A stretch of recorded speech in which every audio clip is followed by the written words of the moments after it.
Welcome to 10-Minute Transformations. My name is Janet, and today I'm going to use this 10 minutes to teach you how to do crow pose.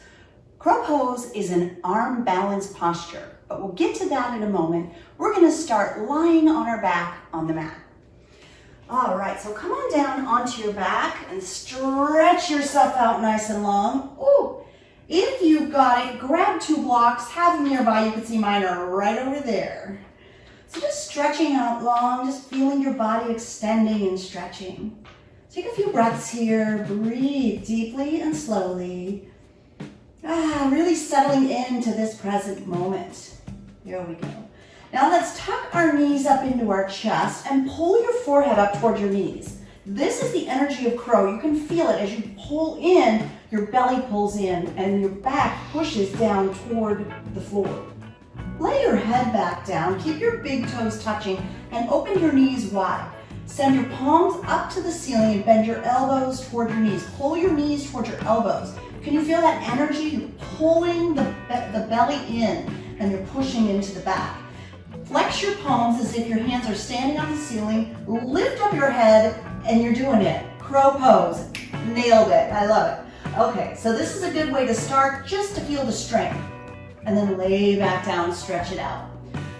What I wanted you to notice from that experiment is that crow is abdominal strength. When we talk about arm balances, we often think of the strength of our arms, but it's really the core, the abdominals, that really bring you into the posture and help you stay there. From there, let's draw the knees into the heart and rock gently side to side and massage your lower back. So if the abs are what really brings us into the pose, let's do a little bit of core strengthening, some easy crunches. Place your feet on the mat beneath your seat. They're about hip distance apart, knees are about hip distance apart. Take your fingers behind your head with your elbows wide, chin lifted, up off the chest. Breathe in, and as you exhale, lift and hold. Can you feel that right there? Abs engaged. Breathe in to lower back down, and as you breathe out, pull it up. Good. Let's do a few more of those. Exhaling as you lift and inhaling as you lower, and open mouth exhale really helps you feel that air push out and belly pull tight. One more. Good. Lay back down, draw your knees in. Nice. Let's get a little oblique work, the abdominals along the side of your belly. Fingers behind your head, left leg extends out. Breathe in as you exhale, lift and twist to the right. Touch your left elbow to the right knee. Inhale as you come back to center, and exhale, twist over to the left, touch your right elbow to the left knee if you can. Inhale, center, exhale, twist. One more time, and there we go. Inhale, center, and then keep the knees in tight, rock gently side to side. Good. Let's rock along the spine, or however you'd like to get there. Come on up to seated. From a seated position, roll over to tabletop onto your hands and your knees. From your hands and knees, we'll continue this exploration of core strength with cow and cat stretches. Breathe in and drop your belly. Notice my palms look like they're right underneath my shoulders, and my knees are right underneath my hips. My gaze lifts up as I arch my back. As you exhale, round your spine. Start with the belly button. Pull it in tight, draw your chin to your chest, pushing your back toward the ceiling. Good. Do that with your breath now. Breathe in, drop your belly, lift your gaze. Exhale, cat pose, round it out, pull it tight. Keep going. Breathe in, cow. Exhale, cat. One more round. Inhale, cow. Exhale, cat. Come back to a neutral tabletop position. And a lot of times when we do crow or strong poses, we need to take a moment of rest. So take your knees wide, big toes touch, hips to heels. Stretch your hips back, stretch your arms forward.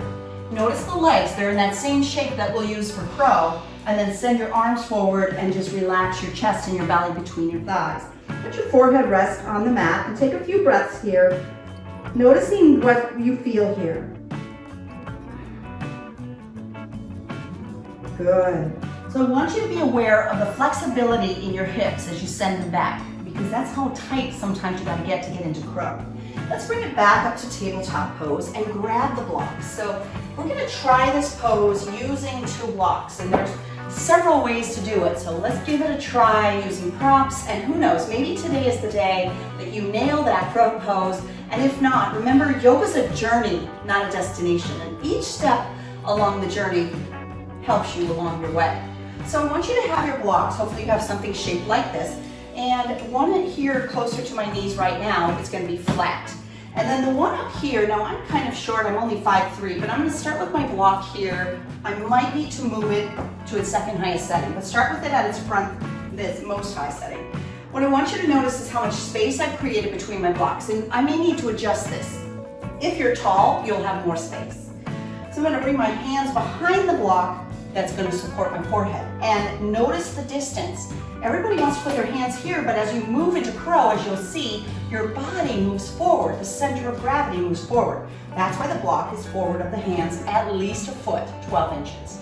Then I'm going to come to, my hands are on the mat, so I feel secure, be strong, and place your feet right on that block. Feet are together, knees wide, just like child's pose. Knees come to the back of the arms, and I get down as deep as my body is able to squat. And you see where my knees are resting on the back of my triceps. Some people rest their arms outside of the triceps or outside of that part of the arm.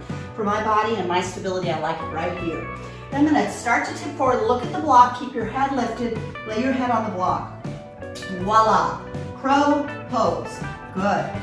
Now let's take the head block, set it aside, try that again.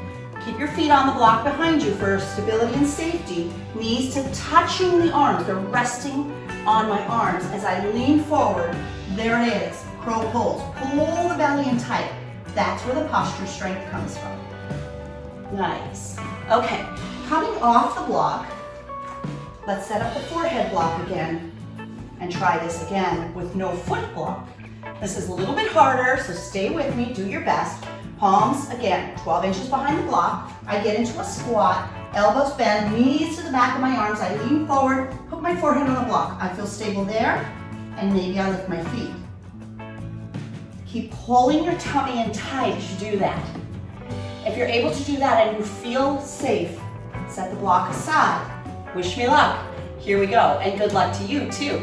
I'm going to lift my hips, bend my elbows, place my knees on the back of my arms, and start to shift the center of gravity forward. Keep your head lifted.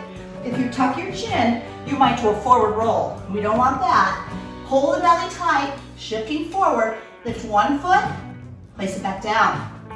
Lift the other foot, place it back down. Good. Let's take a moment to rest in child's pose. Take a few breaths. Is the thought of doing crow making your heart race? Absolutely.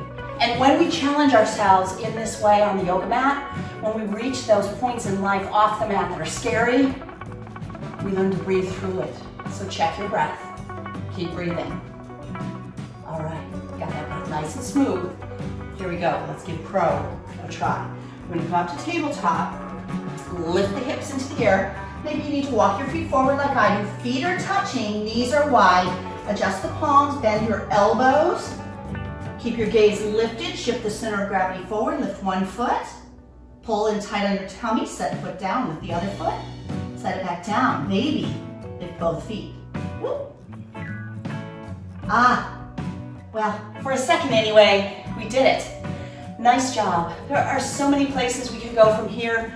After you've got the strength for crow, and maybe you've got it today and you're able to nail that pose, you start to straighten your arms, your crow pose becomes crane pose. Another way to do it is with one leg, and that is often called hurdler's pose. And the list goes on and on. One more time, let's give it a go. Here we go, crow pose. Palms on the mat, elbows bent, knees to the arms as I keep my head lifted so I don't do a somersault. Pull my belly tight and lift my feet one at a time. Woohoo! Yay. Hey, thanks so much for trying crow pose with me today, taking 10 minutes of your day to transform your day, feeling strong, feeling brave, overcoming some fear today with our crow pose. Thanks for subscribing. If you're not already a subscriber, push that little red button, become a subscriber. I'd love to hear your comments and thoughts about this video. Thanks so much.